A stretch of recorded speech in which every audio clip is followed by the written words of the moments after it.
I am Tanisha Washington, and I live in Birmingham, Alabama, but I am originally from Mobile, Alabama. I work for the National Center on Health, Physical Activity, and Disability, otherwise known as NCPADS, and we do work with individuals with disabilities, specifically mobility disabilities.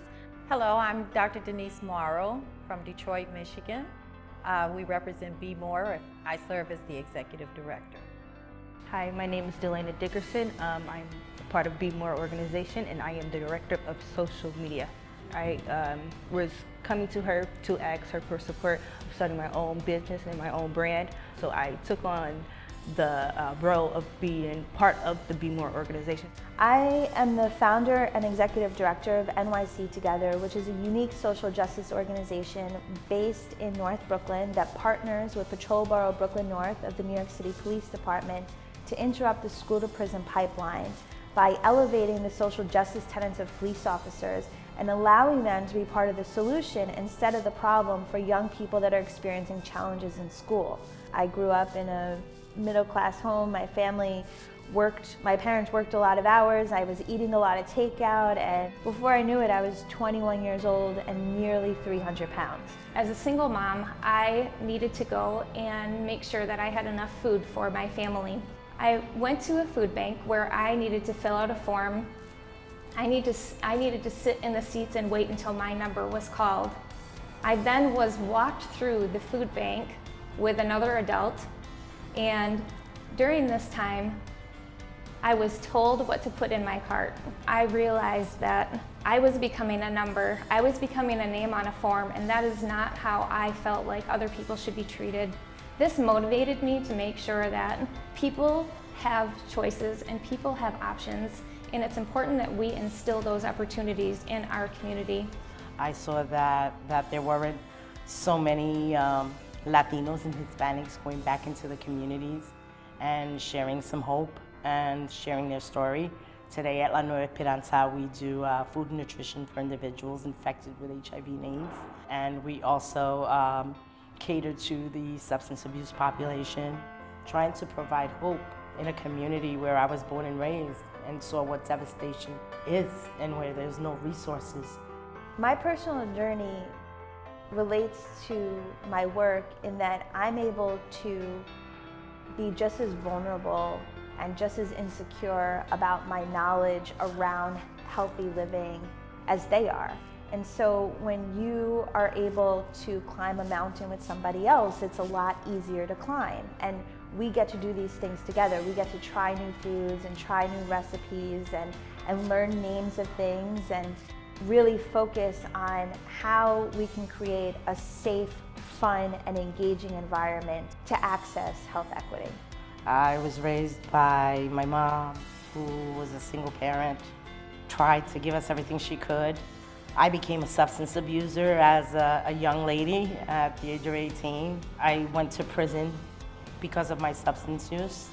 And when I came out of prison, my mother made a sacrifice to move from the community only because she thought that was the only way. Today, I have 3 kids, and I hope I never, ever have to live what my mother has lived through. Many of the parents are living through today with their children and the opioid addiction. I've had the experience of working with individuals, co-workers that have disabilities. I've gone on trips with them, we fly together, and I've been able to see things that I thought as an African American that I was disenfranchised in so many areas. But when I see them go through an airport and people stare at them, like, why are you in a wheelchair? Why do you look like this? Why are you not able to get in this chair? And I realized that this is important. It's not just me. I'm not the only one with these issues. There's so many people out there with these issues, and if we would all just look at individuals as individuals and assess what they need and their needs and actually create programs that effectively mitigate those issues, I think we would all just be at a different place in a better world. We didn't grow up knowing different colors. We were all a community. We all lived in the same place. Today, that's not what I see. Today, I see so much stigma and discrimination.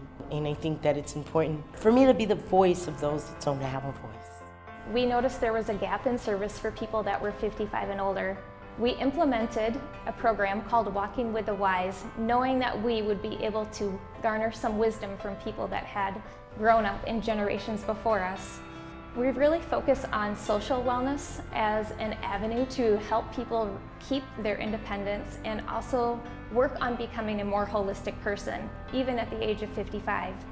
A lot of the programming that we do, benefits the kids and helps them get to graduation, but it also benefits the police officers because they're gaining some system intelligence and emotional intelligence. We've also hosted an economic workshop where experts from various lending sources participated to provide entrepreneurial guidance, housing, a myriad of services. And then we were able to refer people to training programs that would allow them to obtain the skills that they needed to start their own business. Being part of the summit is very important to me because I know it's going to help me grow as a professional. I'll be able to hear stories and models of the way other people are implementing health equity in their neighborhoods. And as a person, I feel like this is just going to help me to remain open-minded and humble and be available to people so that I can continue to be the best person that I can be while I'm trying to be a professional in public health. This has been something that is a great experience for me, not only to be able to get with other people and experience different perspectives around health equity, but also to be able to be in New York, to take that back to my community, to be able to enlighten other people about what is happening around the world. Because not only will people from New York participate in the summit, there are people like myself from Alabama, there are people from Michigan, there are people from around the world that can tell us stories that have worked in their communities that we can take back and tailor it to work in our own. I'm sure my definition of what health equity will look like once I leave here will be completely different from when I actually came.